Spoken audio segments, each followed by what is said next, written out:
საკადრო ცვლილებების ახალი ტალღა კობახიძისგან და პირველი მარცხი.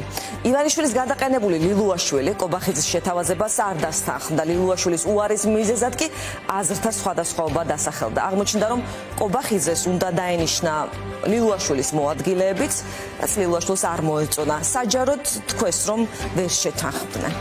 ივანიშვილი პრემიერებს ბევრად ხშირად ცვლის, ვიდრე სუსის უფროს. Ხაკითხვა რატომ გაუშვეს ლილუაშვილი? ამის შესახებაც აქამდე მხოლოდ ვერსიები ვრცელდებოდა. ის არ გამოჩენილა მედიასთან, მას შემდეგაც რაც ფორმალურმა პრემიერმა კობახიძემ თანამდებობიდან გადააყენა, დღეს უკვე ცხადი გახდა, რომ ლილუაშვილის დაქვეითება მის სახლში გაშვებას ნიშნავს. ივანიშვილის უნდობლობამ, როგორც ჩანს, ლილუაშვილის კარიერა დაასრულა. ივანიშვილის კარის თამაშები პარალელურად გრძელდება. ამ კარზე ასე ჩანს, რომ კობახიძე ჯერ ძლიერდება. მას შემდეგ, რაც თანამდებობა დატოვა სუსის ყოფილმა ხელმძღვანელმა, არც ერთი საკადრო ცვლილება უკვე აღარ ტოვებს სიურპრიზის განცდას, მათ შორის არც თორნიკე რიჟვაძის გადადგომა. მედიასთან არც თორნიკე რიჟვაძე გამოჩენილა, რომელმაც ოცნების 4 პრემიერს გაუძლო. ბახტაძეს, გახარიას, ღარიბაშვილს, კობახიძეს ბოლო 1 წლის განმავლობაში. მისი თანამდებობიდან წასვლის შესახებ Facebook პოსტით გავიგეთ. ერთ-ერთი ვერსიით მინისტრებს ის დილის 7 საათზე დაემშვიდობა. გადადგომისკენ მას გუშინ საღამოს მოუწოდეს ტელეფონით, სავარაუდოდ ეს იყო კობახიძე. ქვეყნის დამოუკიდებლობის ისტორიაში ყველაზე ხანგრძლივი პერიოდის განმავლობაში აჭარას 13 წელი სეპარატისტი ასლანს აბაშიძე მართავდა. ის ახლა მოსკოვშია. ნაციონალური მოძრაობის მმართველობის დროს ლევან ვარშავომიძე უცვლელად იყო ამ პოსტზე, 9 წელი მართავდა ის რეგიონს. ოცნების პირობებში კი თორნიკე რიჟვაძე ყველაზე ხანგრძლივი პერიოდი იკავებდა ამ თანამდებობას. თუ თვალს გადავავლებთ, როგორ ტოვებდნენ პოსტებს ან როგორ ინიშნებოდნენ ამ თანამდებობებზე აქამდე, შეიძლება ითქვას, რომ ყველაზე შეურაცხყოფელი ფორმით თანამდებობა სწორედ რიჟვაძემ დატოვა. მისთვის ოცნების ლიდერებს შეიძლება ითქვას წესიერად არც მადლობა უთქვამთ, არც ნახვამდის. ნახოთ ახლა თავმჯდომარის რა ფორმით წარადგენენ ახალს, აი წარსულში კი გვინახავს ასეთიც. ჩვენი გაკეთდა უფრო ახალგაზრდაზე. აკი ხაბაძეზე ძალიან საინტერესო გუნდი ჩამოყალიბდა. ეკონომიკის მინისტრი არა, ფინანსთა მინისტრი დაგვჭირდა ჩვენს საქმეში. ეკონომიკის ერთად და ერთდროულად გავაგზავნეთ კონსულტაცია. ეს იყო ერთადერთი შემთხვევა, მას შემდეგ ივანიშვილი არასოდეს გვინახავს მთავრობის თავმჯდომარის მომდევნო თავმჯდომარის წარდგენას. პაპოშვილის განცხადება იყო რიჟვაძის სტატუსის შემდეგ მადლობაც უკან მიდევნებული ლამპარივით.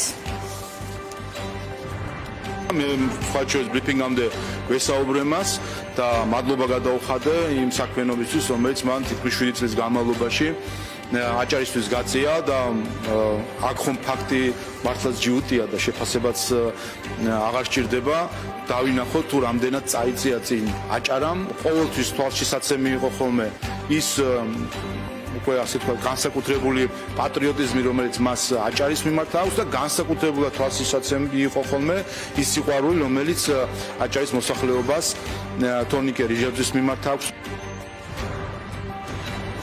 26 ოქტომბრის სადავო არჩევნების დროს რიჟვაძე იყო სიის პირველი ნომერი, თანამდებობა არ დაუტოვებია, ხელახალი ნდობა გამოუცხადეს არჩევნებიდან 2 თვეში, 2024 წლის დეკემბერში. აქედან 3 თვეში კი წერს Facebook პოსტს და მიდის თანამდებობიდან. რა გავიგეთ მისი Facebook პოსტიდან? დროა სიახლის, თქვა რიჟვაძემ და წარმატება უსურვა მომავალ თავმჯდომარის, ისე რომ არ დაუსახელებია, არც იცოდა ვინ შეცვლიდა მას ამ თანამდებობაზე. მადლობა გადაუხადა ქართული ოცნების დამფუძნებელს ბიძინა ივანიშვილს, ოცნების პრემიერ-მინისტრს ირაკლი კობახიძეს და მიხეილ ყაველაშვილს. განსაკუთრებული მადლობა გადაუხადა აჭარის მოსახლეობას გამოცხადებული ნდობისთვის, მიუხედავად იმისა, რომ ეს თანამდებობა პირდაპირ წესით არჩევნებს არ ექვემდებარება, აჭარის მოსახლეობას პირდაპირ ნდობა არასოდეს გამოუცხადებია.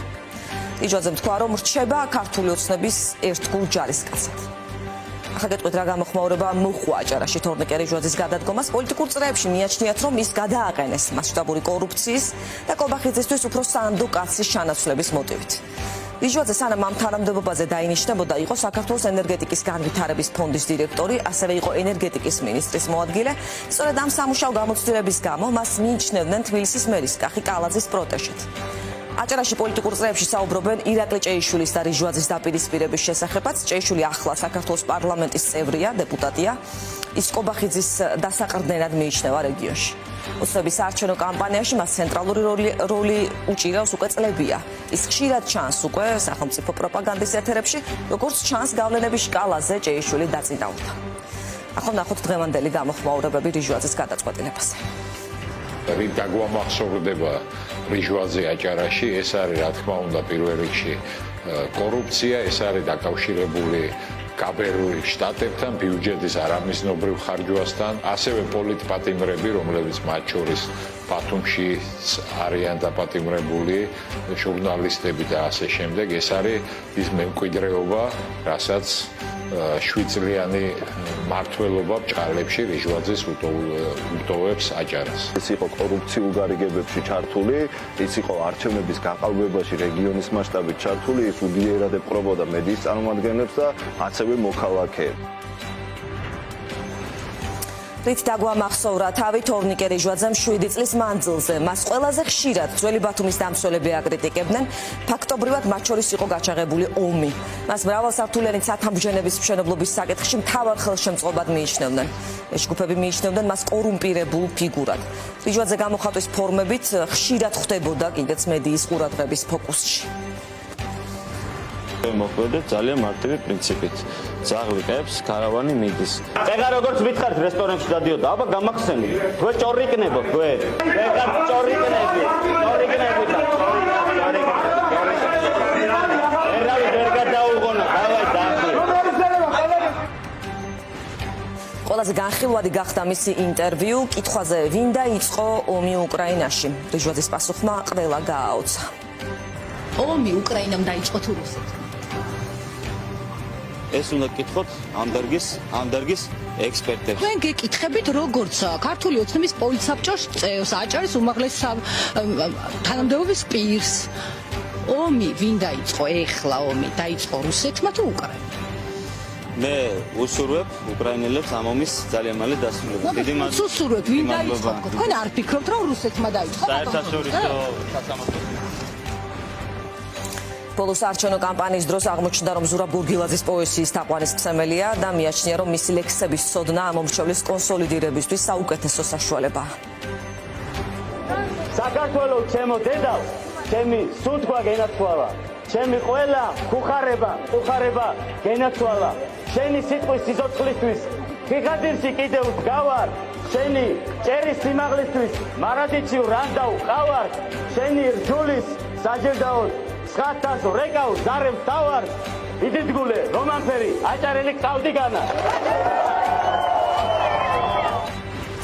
თორნიკე რიჟვაძე ხშირად ხვდებოდა კრიტიკის ხარცსასხლში მამის საქმიანობის გამოც, იყო მოსაზრება, რომ მამას დიდი გავლენა ჰქონდა შვილის საკადრო პოლიტიკაზე. დავით რიჟვაძის მიმართ წლებია კითხვები და უამრავი ბრალდება ისმის, განსაკუთრებული შემთხვევა საკრებულოს დეპუტატის ნუგზარ ფუტკარაძის გარდაცვალების საქმეს უკავშირდება. ის ამ საქმესთან დაკავშირებით ოფიციალურად დაიკითხა, ამ საქმეს წინსვლა შემდეგ აღარ ქონია. გადახსენებთ, სანამ ნუგზარ ფუტკარაძე გულის შეტევით გარდაიცვლებოდა, მასზე მიდიოდა ზეწოლა, ამაზე საუბრობდა პარტია იმისთვის, რომ დაეტოვებინა მას ნაციონალური მოძრაობის რიგები, ამის შესახებ ჩანაწერიც გაავრცელეს. ბრალდებებს მამა რიჟვაძეს უარყოფდა და შვილიც. დათო რიჟვაძის სახელს მედია ხშირად აკავშირებს ასევე ნაციონალური მოძრაობის დროს უნივერსიტეტის ცნობილ დარბევასთან და აჭარის ტელევიზიასთან განვითარებულ მოვლენებთან 2011 წელს, როდესაც დააკავეს მაშინ სტუდენტი ცოტნე ანანიძე.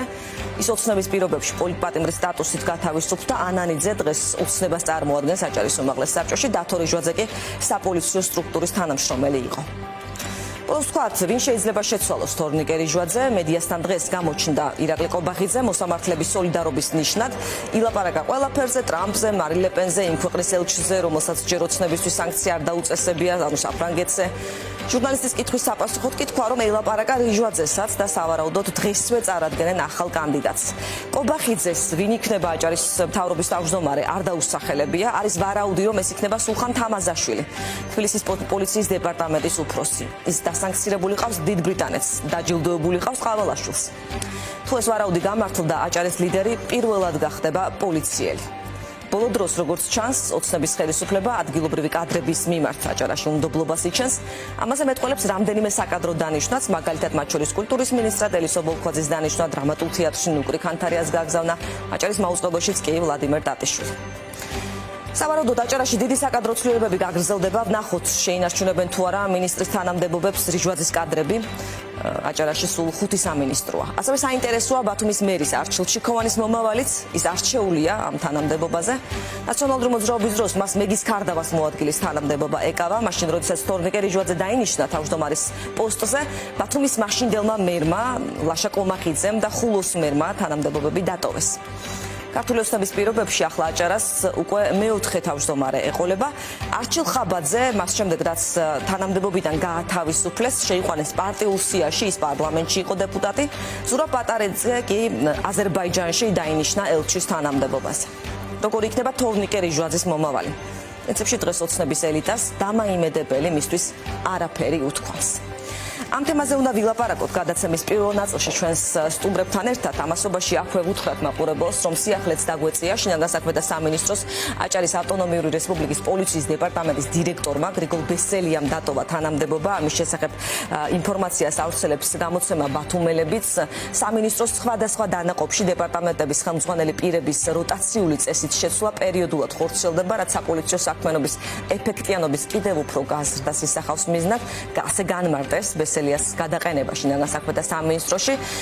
სად გააგრძელებს დეპარტამენტის ყოფილი დირექტორი მუშაობას ჯერჯერობით უცნობია. იგი აჭარის პოლიციას 3 წლის განმავლობაში ხელმძღვანელობდა. აქვე გაგახსენებთ, რომ ის ფიგურირებს მზია ამაღლობელის საქმეში, ისევე როგორც ამ საქმეში ფიგურირებს ბათუმის პოლიციის უფროსი ირაკლი დგებუაძე, თუმცა დგებუაძესაც შეეხო თუ არა ეს როტაცია, ჯერჯერობით არ ვიცით. ვნახოთ გავრცელდება ამის შესახებაც ინფორმაცია.